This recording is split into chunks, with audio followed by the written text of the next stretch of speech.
At least the Firangi problem is over. Now all that remains is my internal matter. I have told sir that I can take care of it and I will. Okay. All right.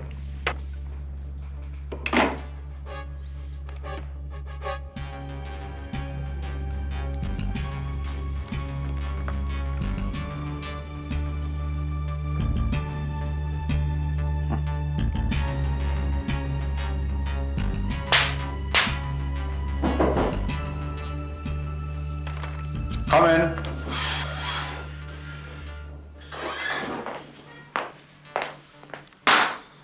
Send for me, sir.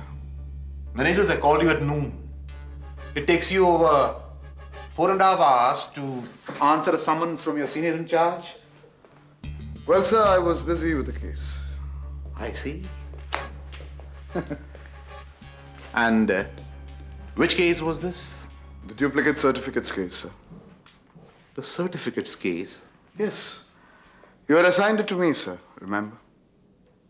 I know I assigned it to you, but this afternoon around 3 p.m., you were on the certificates case or on some other case?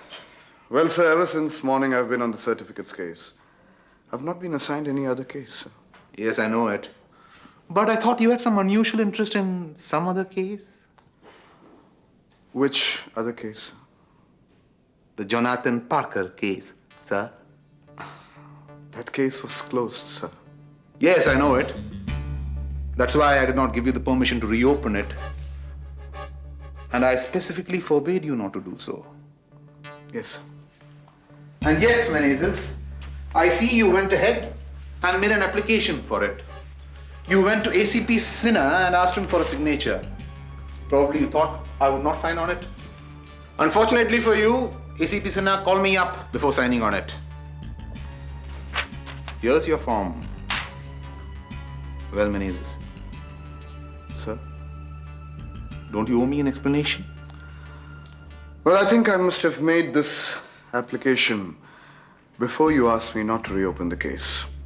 And the officer in charge must have delivered this application by mistake to ACP Sinha's office when it should have been delivered to your cabin. I'll rectify the mistake soon, sir. Are you trying to say that you did not disobey my orders? No, sir. I did not disobey your orders. And you're no longer investigating the Jonathan Parker case? I was never investigating the Jonathan Parker case. I mean, you're no longer investigating the MII guest house case? But, sir, that case you took under your wing and transferred to another officer before allotting me the duplicate certificates case. Yes, I know it. But aren't you conducting your own personal investigation into this case? No, sir, that would be direct violation of your orders, wouldn't it? Are you denying that you showed unusual interest in this case, Menezes? I show the same interest in all my cases, sir. It's my job. That blasted. Yet, on the morning of Wednesday the 28th, you went to the residence of Prithvi Raheja and questioned Varsha Patil and Shama Merchant there. Sir? Constable Gorpade detects fingerprints on doorknob, window panes, etc. You used our constables to chase after some foreign national who resembled Mr. David Parker. Wasn't that so, Menezes? Well, sir, I was in the area making a few enquiries. Mr. Prithvi's residence happens to be in the locality. And Miss Varsha and Miss Shama requested me to apprehend an intruder. And it is their description that fits the description of Mr. David Parker, as is evident from the file. Yes. But what were you doing questioning people in that area in the first place? Well, it was regarding the murder of Matron White. That was not your case at all. No. Actually, what happened was, I think there was a mistake in allocation of cases. In fact, the officer on duty rectified the mistake after I returned to headquarters. Who is this idiot of a police officer? Mr. Shanbag? Oh. And the Shambag happens to be a close friend of yours, am I right? Well, we were together in school, that's what all. And this Shambag could have very easily made this mistake and then pretended to rectify it later. This is not the first time there has been a mistaken allocation of cases, sir. As far as I can remember, last year we had a... Enough! I don't want any more statistics from you. I was merely obeying orders. Manager, sometimes I feel you obey orders a bit too well. Would there be anything else, sir? Yes. I have one last question for you. This noon, what were you doing at the MII staff quarters? I beg your pardon, sir. When you went to meet Professor Anil Shah, are you trying to tell me that that has nothing to do with the Jonathan Parker case? No, sir. So why did you go to meet him? Well, Menezes, explain. Why?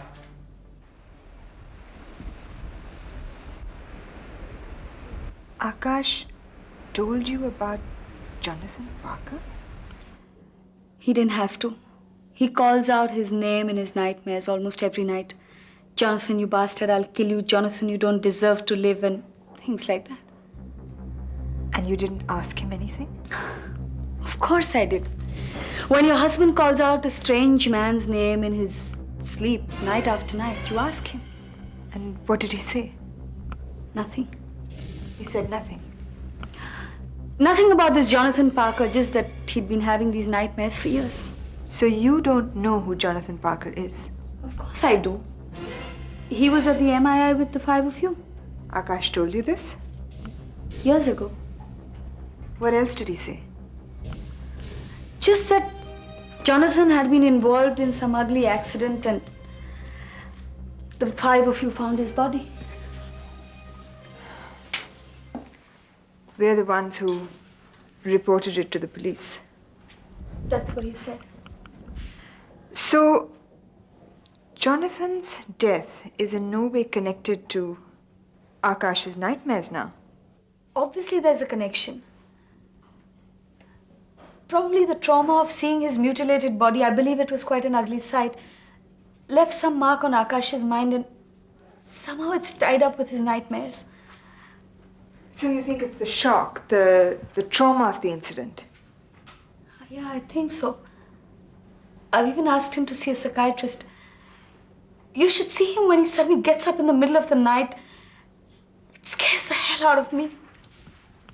I can imagine. So that's what you came to talk about?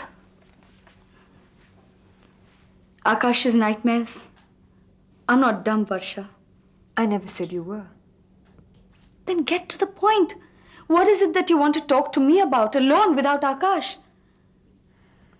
I came to tell you that the five of us, Aakash, Pavan, Prithvi, Shama, and myself, were very close friends at the MII. Obviously not as close as you thought, otherwise you all wouldn't have not been in touch for 13 years. You know how it is after graduation. You carry on with your life and one thing follows another. And suddenly you find that the world has flown by, the years have flown by like peregrines outside your window. And all the while you've been looking down at your desk. Very nicely phrased, Varsha, but nowhere near a point. But that is the point. That the years flew past your window like some birds? No, that we weren't in touch and now we are in touch. Don't expect me to jump for joy. And the last few weeks have made us realize exactly how close we were. As friends, of course. Of course. And this close bond of friendship has made us realize that we can't now be out of touch. Why don't you give it a try? For another 13 years. So we're going to be seeing a lot of each other, and very regularly. Oh, lovely. That means Aakash is going to be coming to Bombay more often because that seems to be the most convenient central point for us all to meet at. And this alumni association of yours would sometimes just include 2 members, you and Aakash, for instance, and it would take place probably in some comfortable hotel room or your house. I can see that we're never going to be friends. Was that your intention? Stephanie and Brooke? No, I don't think so. But I don't think we have to be enemies either. What do you want me to say? Stay for dinner, stay the night, grab my husband and catch a flight? I am not that sort of woman. Maybe you aren't. But love has a funny way of making people do things. Take me and Aakash, for instance. I never thought we'd make it as husband and wife. But today I'd rather kill than lose him. And I mean it. Are you threatening me? No, Varsha. You are threatening me. My marriage, my son, my life. Obviously you want me to go, so I'll go. But I'll tell you something first. I'm not here angling to have Aakash as a lover. But I have no intention of losing him as a friend. Who draws the lines? We do. We are two mature adults. We draw the line between love and friendship. Like a border that divides a piece of land. We're talking about a man. A very attractive man. So this is about sexual jealousy. Isn't that a part of love? Look, I've told you before, and I'm telling you again. I am not looking to have an affair with Aakash. But I need him as a friend. So now it's a need. All 5 of us need him. We have a very special relationship. You won't understand. It's a bond. You bet I don't understand. This is the craziest college reunion I've ever heard about. I mean, just the 5 of you. One nearly gets killed by a bomb, and one is shot. There was a burglar. A burglar? With a bomb and a gun? Try again, Varsha. Or lie again.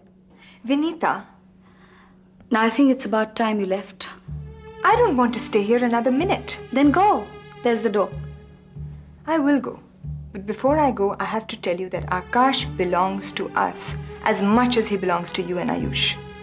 No, he doesn't. Accept it. All you want really is Aakash, but you're not going to have him, Varsha. He is not your property like this house is. He is my husband and the father of my son. Well, he will stay your husband and the father of your son. But he's going to be our friend too. No, he won't. God, you're really stubborn. Now, will you get the hell out of here before I throw you out personally? And believe you me, I can do it. I handle hogs heavier and more slippery than you every day. How lovely it has been to meet you, Vinita. And what a lovely house you have. As far as you're concerned, it's Mrs. Aakash Bhandarkar. I'll try and remember that.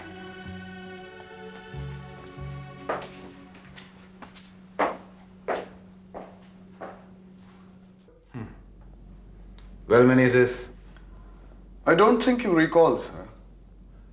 recall? Recall what? It was you who sent me. I? Yes. No, Menezes.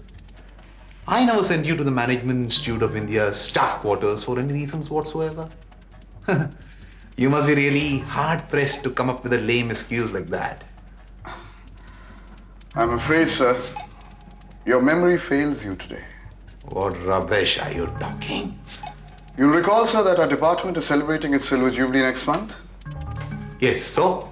You wanted a speaker on criminology, which you specifically asked me to find. Yes. Yes, that's true. You had a light caseload, so I gave you the duplicate certificates case and this minor assignment. But what has that got to do with you going to the MII staff quarters? Well, I thought Professor Anil Shah from the MII, who is a reputed expert on criminology, would make a fine speaker at the function. Don't you think so, sir? Yes, that's true. But there are several other academicians as distinguished as him in several other universities. Yes, that's true, sir, but Professor Anil Shah is the author of the book on Indian criminal psychology. The book which the commissioner himself released last year. The book which was received so well by the police. Isn't it? Yes. And if I'm not mistaken, sir, I think you have that very book in your collection here. Ah, yes. Here. Here it is. I'm sure Professor Anil Shah would be the ideal speaker. That's the reason for my visit to the MII, sir. You can go now. Thank you, sir.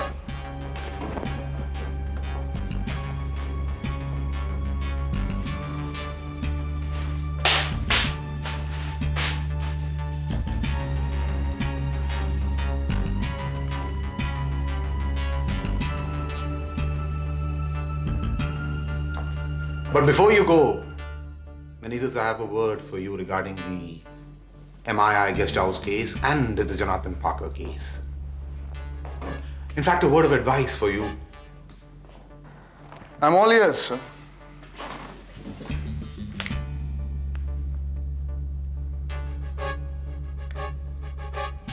Never try to grab more than your hand can hold. I'm afraid I disagree, sir. What? What you're saying is all very well for a man with one hand. But I have two hands. Permission to dismiss, sir? Get out of here. Go! Yes.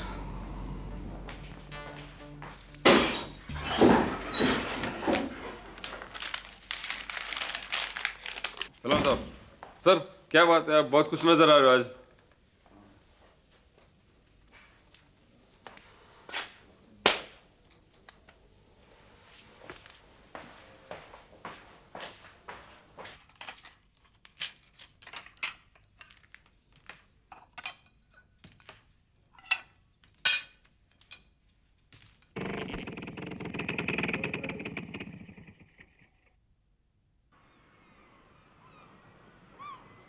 Mom, we are back. Hi.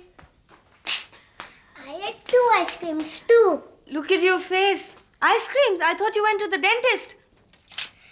The dentist was not there, so I ate ice creams and I went for a long ride. Really? Yes. What's for lunch? Lunch? After 2 ice creams, you still got space in there for lunch? Prawns? Yep.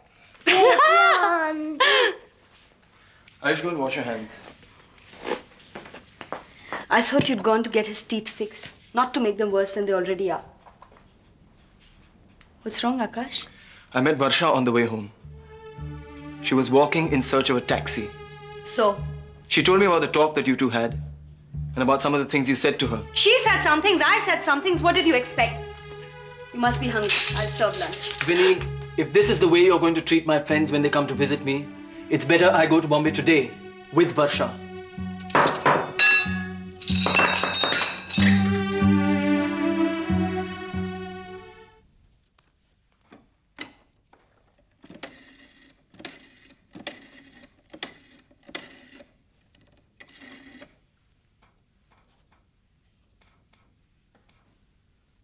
Hello? Piyush Raheja. हाँ, पीयूष जी, मैं हूँ. Yes. What is it? I have to call up sir now. Is the Ferengi problem solved or not? The Ferengi problem is solved, but this other man wants some more money. He's acting smart. More money for what? For all additional terminations, including that Ferengi of yours. Tell him to go to hell. You can't say that to him, Swami. He lives in hell. You can't argue with that man. You didn't agree, did you? I didn't have much of a choice. The man tells me if I don't pay him more, he does not take care of the Ferengi. And you don't know him. He's as mad as that Ferengi. I know him, Piyush ji. He used to work under me. I see. Anyway, you didn't agree upon any amount, did you? Are you serious about this? Listen, Piyush ji. If you pay him this time, then the next time he'll ask for double of this. Then the next time, double of that. It'll go on and on. That's not going to happen again. This trick won't work next time. Wait and see. I'm used to dealing with international consortiums and bureaucrats. I think I can handle this problem. Very well. But I still insist that you stick to the amount that was initially agreed upon. Not a rupee more. You just let me handle it, okay? All right, as you wish, sir. How's your man, by the way? Is everything under control? Yes. You don't sound quite sure about this. Something wrong? You manage your people, Piyush ji. I'll manage mine. Fair enough. So I can call him up tonight and tell him that the Ferengi problem is solved for good, eh? No, don't do that. I'll be speaking to him tonight. I'll let him know myself. Very well then. When you speak to him, be careful not to mention his name in a telephonic conversation, Piyush ji. Because the boss is always wary of someone recording the telephonic conversation. Aren't you? I'm still to see the man who has the guts to monitor my telephone conversation. You know, Swami, I used to think like that. Till I found out about a man who I thought didn't have the guts to do such a thing, and he actually ended up doing such a thing. It was too dangerous for me. All that overconfidence. But after all, Piyush ji, you are a civilian. I am a veteran. You see, to allow for all possible contingencies, I have installed a scrambler to my instrument. Very intelligent. I have to go now. Very well then. You'll call him up tonight, no? I will. Right, Piyush ji.